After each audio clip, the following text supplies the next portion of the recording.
Hello, welcome to Yellow Door Urban Homestead. I am Asia and I'm an urban gardener growing in a small space out in my backyard.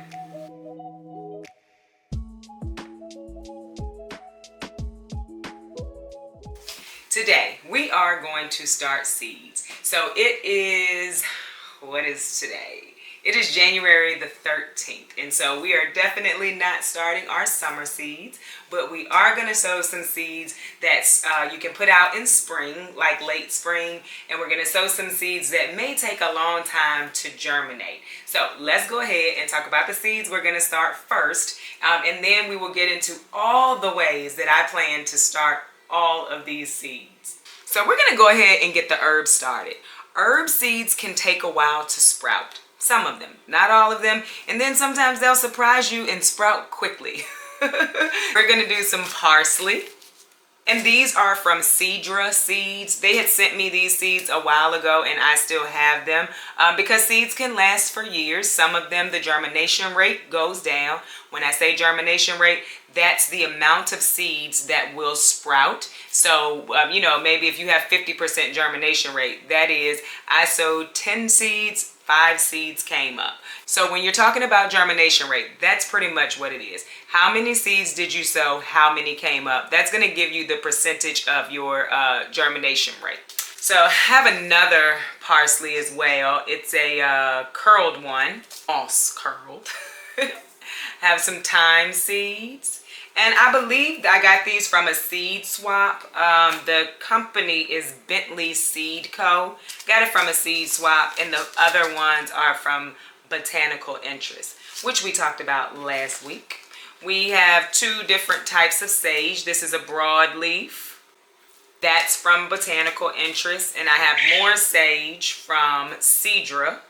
We're gonna sow some dill.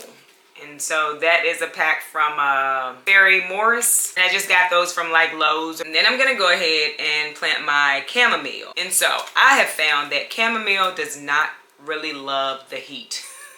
So I'm going to get them planted now so that by the time it's warm enough for them to start producing, I can get a nice amount of chamomile to save to use later. Also going to start some chives. I don't have any chives out in my garden, so really want those. We are going to do more leeks. There are leeks still out in the garden, but they're not looking the best. They don't seem to be getting any bigger either. We have 3 different onion varieties, and so we have the sweet Spanish yellow, we have red burgundy, and we have Granix yellow. There are 3 different types of onions. There is intermediate day, long day, and short day. And depending on where you live in the world is going to decide which ones you need. I believe these are short day onions, but it does say on the back of the packet that where I live, I can plant them from February till April. I've had success with growing these varieties, and so we're going to grow them again this year. But just for your knowledge, just look up the area that you're in and which type of onions you need so that you can get the best harvest, I guess. We're also going to go ahead and put our snapdragons out.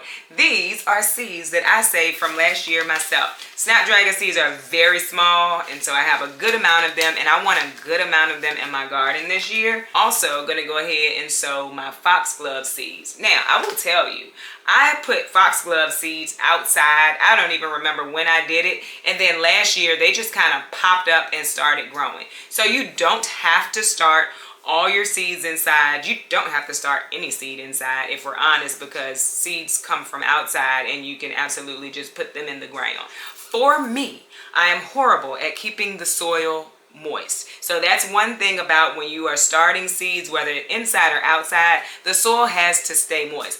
And I'm not good at that when I sow outside. And so that's why I prefer to start inside, but you do not have to. And the last set of seeds that we're going to start are a few brassicas, not a lot, because in my area, spring does not last long, and it is possible that everything I'm about to sow today could bolt at the beginning, close to the middle-ish end of spring. But there are things that I didn't get this fall because I did not do well at starting my seeds, paying attention, keeping them alive. And so I had to buy from my local feed and seed store, which was fine. I still had a garden. And so Project Tree Collard. You can find her over on Instagram. She has a passion for growing tree collards, and so she has started, I'm pretty sure she's been over on Instagram for a very long time. I've been following her. Someone actually gifted me some of these seeds, so I'm sure she's been there for a while. But she had reached out to me. She wanted to send me some, and I was like, absolutely. And as I understand it, these grow like a tree. Like, they will just keep growing, and you can have them for years. And so I want to get these started because I'm very excited to have them, and I want to put them over in the orchard area since they're gonna look like a tree anyway. I think it would be really cool. That's just me geeking out a little bit.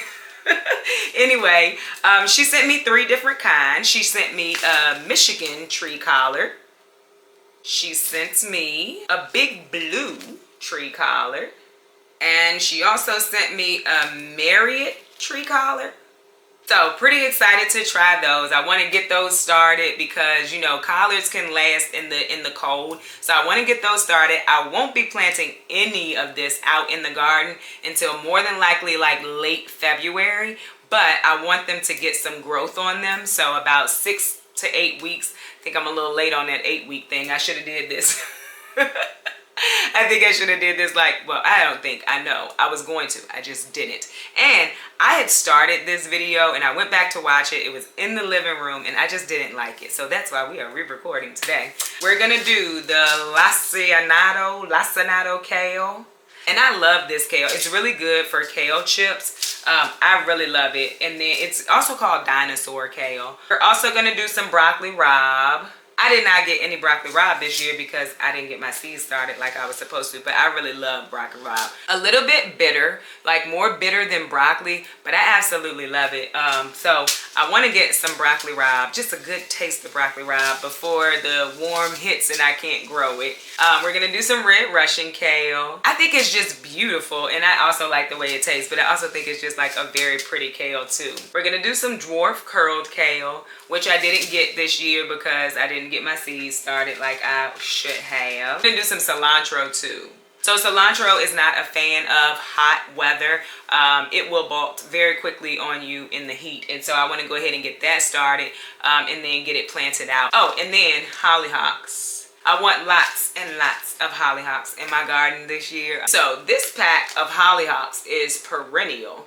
And so that means that they will just keep coming back. I thought that they were biennial. I could be wrong. I guess I am wrong because the pack says perennial. So anyway, I want to have them, and I want to have them for a long time to come. So we're going to plant those. So those are the seeds that we're going to start today. So here's the thing. I'm going to start them all in different ways, different methods. One way we're going to do is winter sowing.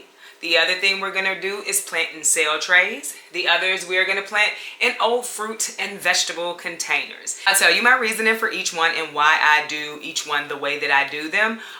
So let's go ahead and get started on starting seeds, y'all. So in case you are new to gardening and you're like, what in the world is winter sowing? Winter sowing is planting your seeds in a container that can act as a greenhouse. And then you put it outside in the colder months, which is why I want to go ahead and get it done now, because our coldest months here are January and February. So we are in a perfect time to go ahead and start doing winter sowing. And so the seeds will stay in the container, they will stay dormant, and then when the temperatures are where they should be, they will start to germinate, and you can grow your starts outside in the winter without a lot of interaction from you. I use milk containers. I use old juice containers, orange juice containers, which is pretty much the same thing as a milk container. I'll even use a smaller juice container.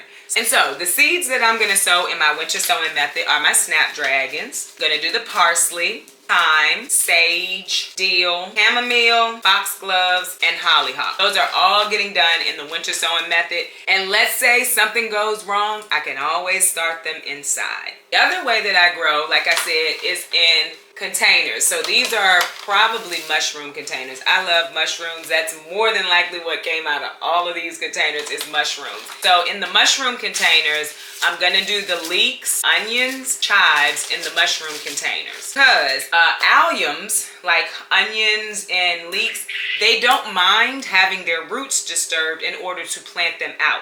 And so I can get every last one of my plantings in one container let it grow, and then when it is time, I can take them all outside, separate them, and plant them out. And so I don't have a lot of space. So to be planting everything in sale trays, for me, for this time of year anyway, I just don't make that a thing. Spring, yes, but not now. So the only thing that's going in sale trays are the brassicas. So brassicas are like cabbage, collards, kale, those kind of things. So we have our collard tree seeds, 3 kale varieties, the broccoli rabe, and I'm gonna put the cilantro in its own sale. I've heard that cilantro doesn't like its roots disturbed, and so in my mind, I'm not gonna take them out and separate them because I don't want to have to disturb the roots. I want to pull them straight out of the sale tray, put them straight into the soil.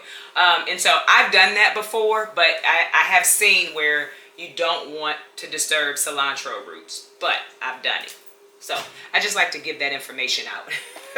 Another way that I sow, and this is mostly the way that I start my seeds for the summer, is these are old fruit containers as well. In summer, this is how I'll start my peppers and my tomatoes. And I'll just like fill this with soil, put dividers in it, and plant the seeds. Once they germinate, I'll just transplant them. And so I love this for my summer vegetables, especially when I'm going to start a lot.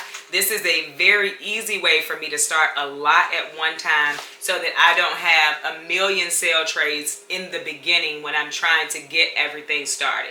But we're not using these today because I do this mostly for summer plants, and I don't want to forget them, if I'm honest. Here's the thing.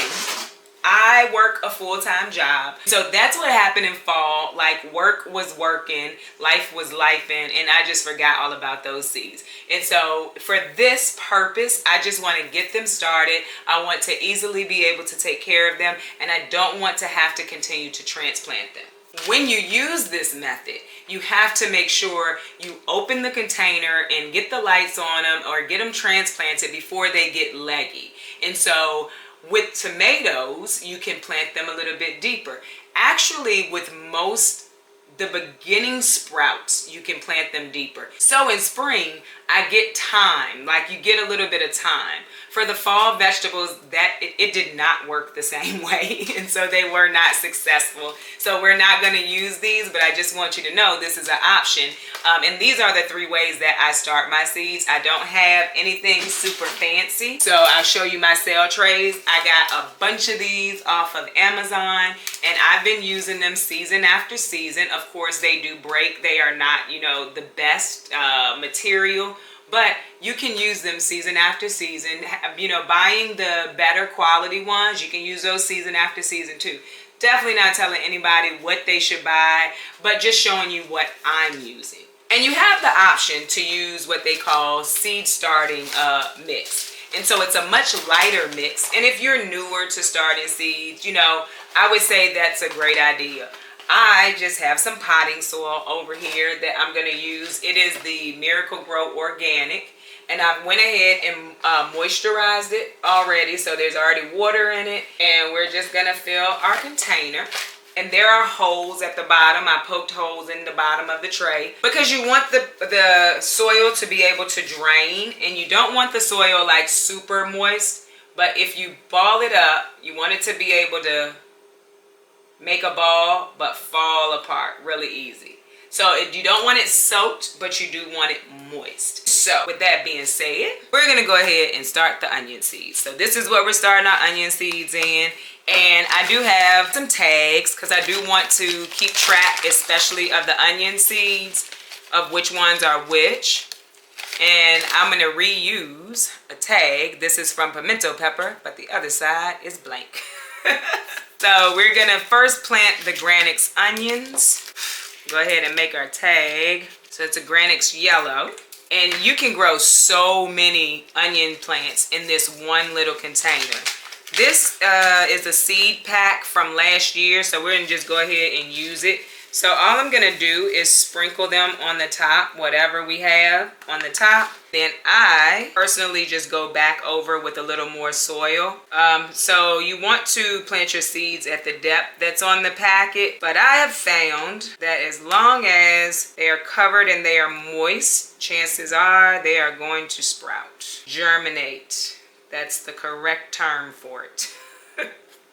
So I just put a little more over top of it. Then I'm just going to drop my label in. And one of the things that I do that I have found much success with, and it's one extra thing you have to have, so I'm not telling you to do it, is to cover it with some saran wrap. This is gonna hold your moisture in. Also, it's gonna help with a little bit of warmth under the lights that I have, which I will show you once we sew a couple of things in each method. I just take some saran wrap and I wrap it around the container.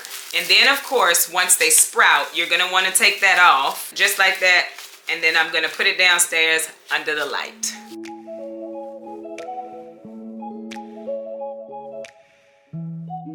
Next thing we are going to move on to are the brassicas that we said we're gonna put into the seed trays. So I am only doing a few of each plant. We're gonna probably need 3 of these.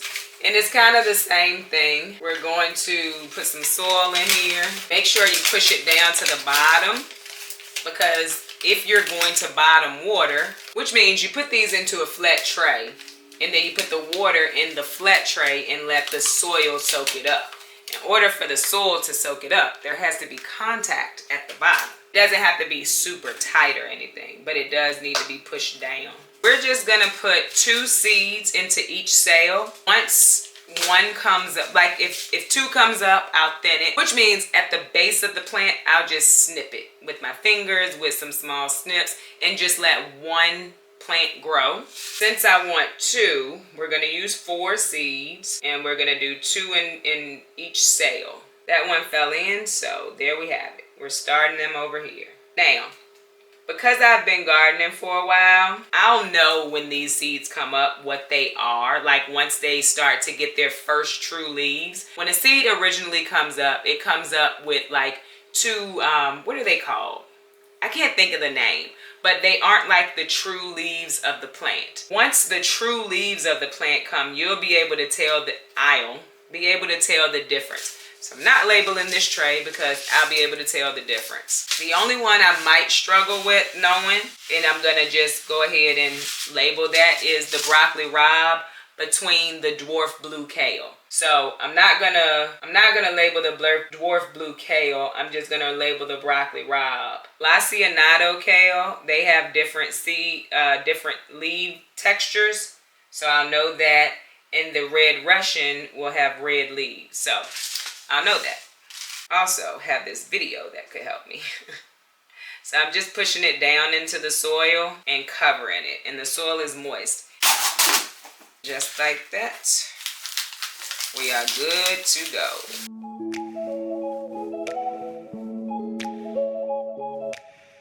Now I'm going to move on to the winter sowing method. So it's just a milk jug. And I have my son's pocket knife. You can do this with scissors too. It's easier with the pocket knife, and he told me how to use it. Okay, there we go. All right, so you're gonna wanna put holes in the bottom, because this is where, that was a little too big, but this is where your water is gonna drain from, because you're not putting the top back on this. So it can get snowed on, it can get rained on, and it's just gonna be outside. And the extra big holes is just, this knife is very sharp, and I'm putting too much force on it. But then you're gonna come right by the handle and cut around. Some people, they do a marker and all of that to make sure they stay on the line. I do not. Just gonna cut around it. Because basically you want it to have like a greenhouse effect. So once we plant in it, and you just stop right at the handle, and it'll open like that. And then we're gonna fill it with some soil. I'm gonna have to get some more soil soon, because I think I got 10 things that I'm doing winter sowing method on. And we're just gonna fill it with some soil. We're gonna plant our seeds in it. And we're gonna sit this out, or tape it back up, write the name on it. I'm using a marker. Again, I kind of know what they look like when they come up. Unless I start something new, I'm still gonna write it, but there is a chance that it may get washed away because we're sitting them outside. We're not sitting it in the greenhouse or anything like that. We want the elements on these containers.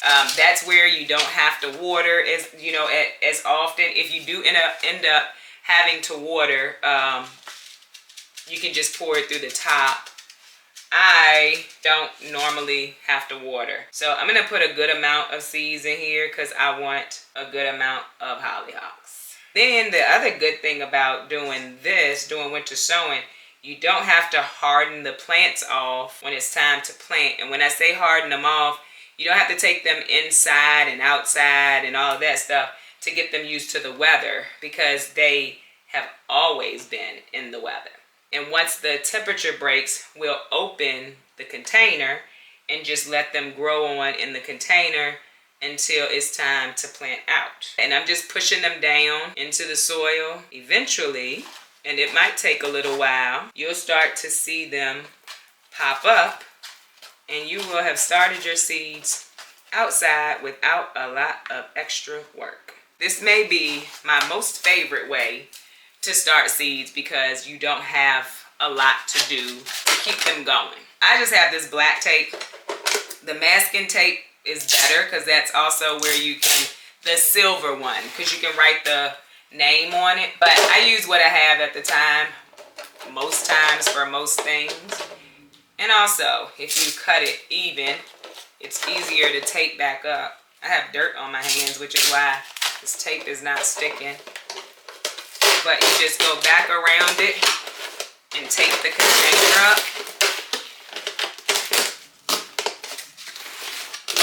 Don't gotta be fancy. Can be if you want it to be.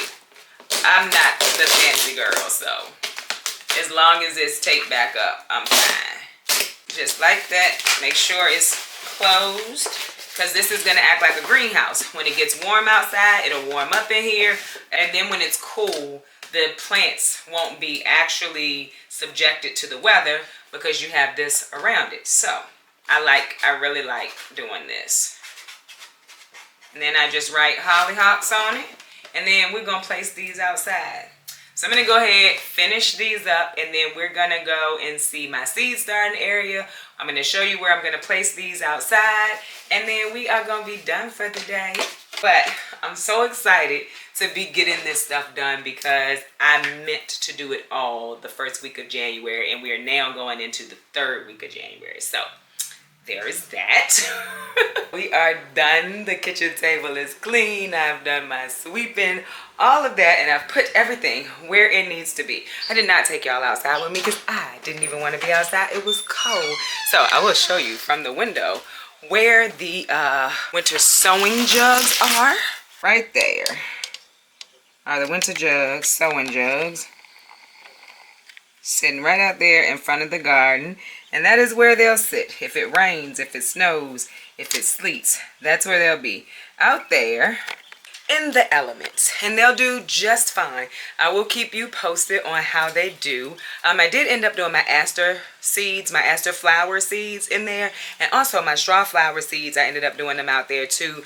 Because I'm pretty sure that's where I had my best luck at. Because I had done this before, and that's what I think. So I added those to the other seeds that I told you about. And I just did a mix. I just dropped a bunch of aster seeds in there. So I would be surprised at what colors come up this summer. So that'll be like a fun little thing. Like, which aster did I get? Anywho, I will link my seed starting station video, but just showing you everything is down here. When I have more seeds, I put up more lights. These are just shop lights I got from Walmart with Walmart LED bulbs, but everything is down here. These give off a little bit of heat, and so I don't use heating mats or anything. I don't need to because the lights give off heat. So right now, you don't really need the light. I turn the light on because I need the heat. By the way, the quail still in there. You know, I thought about a really cool thing to do, and I'm gonna do it. I'm gonna hang like leaves and things from the top of this. They do not like when you move fast and make a lot of noise. I don't think I moved that fast, but the way they're moving tells me I did. But yeah, I'm gonna hang some leaves and tree limbs and stuff from this. And then they can be able to hide and stuff. And then I'll try to maybe find a hollowed log or something. I think they'll like that. I just haven't gotten around to doing it. So I hope you enjoyed this video. If you did, don't forget to like, share, subscribe. Don't forget to visit me over on Instagram, where I post about the things going on in the garden almost every day. Now, I want to tell you about my eggs too. Give me 1 minute. I have another set of eggs in there. They're about to get started. We're at 52. I would like to be at 45. We are at 99.5. So I'm working on getting this down to 45. But 52 isn't horrible, but I would like it to be at 45. So that was a little bonus content. Bye, y'all.